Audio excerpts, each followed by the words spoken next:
दूंगी। अच्छा, परंतु मैं गिनूंगा कैसे? तो गोपी कह रहे हैं जितनी बार तू उठाएगा तेरे मुख पर गोबर का टीका कर दूंगी। भगवान ने कहा अच्छा हाँ ये ठीक रहेगा, जितनी टीका उतना गोले का ढेला, उतना माखन का ढेला तुझे प्राप्त होगा। भगवान तो नन्हे नन्हे से हैं। गोपी भगवान के मुख को देखकर इतने पास से देख करके अति विह्वल हो गई और इतनी बार गोपी गोबर भरने आई कि भगवान का सारा मुख जो है गोबर गोबर हो गया। अब क्या करें? भगवान ने कहा अब तो देगी माखन मेरा।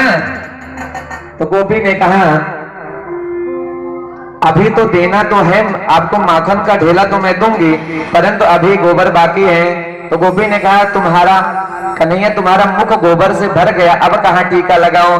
भगवान दौड़ते जाकर देखते हैं शीशे में, अरे मेरा मुख तो भर गया, अब कहाँ लगाए? मैया देखती है, कह रही अरे कन्हैया तूने गोबर कहाँ से लगा लिया? मैया अपने आंचल से पोंछने लग चलती है। भगवान रोक देते हैं, अरे मैया तो मत पोंछ मैया, ये माखन मिलने वाले हैं। मैया समझ जाती है, नहीं पोंछते हैं और गोपी से जाकर कहते हैं अब रहने दे, मुझे इतने ही माखन का ढेला दे दे। गोपी लाकर पुनः देती है और भगवान के इस मुस्कान को देखकर गोपी चितवन में खो जाती है। इस प्रकार से भगवान की छवि यहाँ ब्रह्मा जी कह रहे हैं प्रभु आप तो गोपियों के लिए अपने मुख पर गोबर का टीका तक लगवा लिए, प्रभु आपसे ज्यादा भक्त वत्सल कौन होगा? प्रभु आपसे ज्यादा दया निधान कौन होगा? प्रभु मुझ जैसे दास को भी क्षमा करें। इस प्रकार जब ब्रह्मा जी ने प्रार्थना किया भगवान प्रसन्न हो गए और थर थर थर थर ब्रह्मा जी कांप रहे हैं। जो समस्त ब्रह्मांड को अपने उंगली पर नचाने वाले हैं, आज वो जो गोपियां हैं भगवान को माखन के ढेले पर नचा रही हैं। शेष महेश दिनेश गणेश सुरेश हो जाहि निरंतर ध्यावे। जिसको सभी देवतागण निरंतर प्रसन्न करने में लगे रहते हैं, जो किसी से प्रसन्न नहीं होता परंतु भक्ति से प्रसन्न होता है, जिनके सामने जाने से स्वयं इंद्र कांपते हैं, ऐसे कह रहे हैं ताहि अहीर की छोहरिया छछिया भर छाछ पे नाच नचावे। भगवान इतने करुणाशील हो गए, इतने सरल हो गए उन गोप के लिए, उन गोपियों के लिए कि अहीर की छोहरिया छछिया भर छाछ पे नाच नचावे। वो गोपियां जो हैं भगवान को छाछ पे नाच नचा रहे हैं।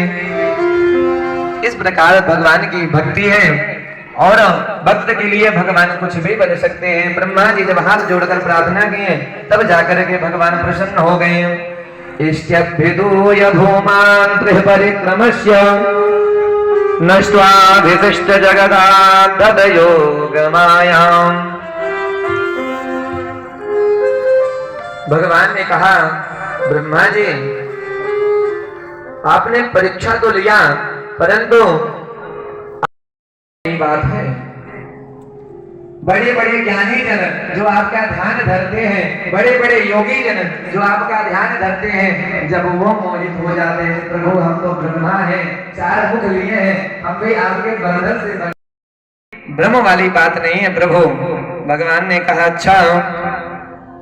इस प्रकार से ब्रह्मा जी का जब प्रार्थना सुना भगवान ने तो भगवान प्रसन्न हो जाते हैं। इत्यभ्यष्टूय भूमान् त्रिपरिक्रम्य पादयो नष्ट्वा भीष्टं जगद्धाता स्वधाम प्रत्यपद्यताः। इस प्रकार से भगवान प्रसन्न हो जाते हैं। ब्रह्मा जी डर के मारे भगवान की 3 ही परिक्रमा लगा करके चले जाते हैं, डर के मारे। अब यहाँ 1 साल बाद जो है जो ग्वाल बाल रहते हैं मैया से कहते मैया मैया कृष्णा ने कन्हैया ने धेनुका से अघासुर मार दियो। 1 साल बाद इसी कारण से बताते हैं क्योंकि ब्रह्मा जी उनको ब्रह्मलोक में रखते हैं। यहाँ तक कि बलराम जी को भी नहीं बता रहता परंतु बलराम जी एक दिन ध्यान धर के देखते हैं। एक दिन जाते हैं गौचारण करने भगवान पहाड़ पर बैठकर बंसी बजा रहे हैं और सब गैया इकट्ठे हो रही हैं। गैया कहीं भाग रहे हैं और ग्वाल बाल मारने के लिए चलते हैं। और ये दृश्य बलराम जी देख रहे हैं। अचानक से सहसा ही जैसे ही भगवान बंसी बजाते हैं वैसे ही सारी गैया जो बछड़े बड़े भाव जब बलराम जी ने देखा ये तो सामान्य नहीं हो सकता, आंख बंद के ध्यान धर के देखा सब में कृष्ण भगवान ही दिख रहे हैं, कन्हैया ही दिख रहा है। बलराम जी ने कहा तभी मैं कहता था, इतने दिन से मैं ध्यान धरता था तो कोई ऋषि मुनि दिखाई देते थे, परंतु कुछ दिन से मैं ध्यान धरता था तो तू ही तू दिखाई देता है। तेरा करा वनिता सर्वेंग पशुपंथिनः निर्जग कुलातेना कृष्ण दर्शन लालसा। भगवान कहते हैं, सुखदेव भगवान कहते हैं राजा परीक्षित भगवान की अन्यान्य लीलाएं व्यतीत हुई। एक बहुत दूषित हो गया, अत्यंत दूषित हो गया। कोई चिड़िया इसके संतप्त से जल करके जल में गिर जाती थी। इतना जब भगवान ने देखा तो भगवान से रहा नहीं गया। एक बार भगवान गौचारण करने गए और गौ में जब गाय और बछड़े जब जाकर के यमुना जी का महाभाव प्रकट किया जाता है, भगवान गेंद खेलते हैं और गेंद यमुना जी में जाता है। भगवान कदम के वृक्ष से छलांग लगाते हैं तो गेंद का भागवत जी में उल्लेख नहीं है। भागवत जी पर चढ़कर कूद जाते हैं, मैं ऐसे कालिया नाम को छोड़ूंगा नहीं। अबला वृद्ध वनिता सर्वेंग पशुवृत्तयः निर्जगमुर गुलोकाया दीनां कृष्ण दर्शन लालसाः। अबला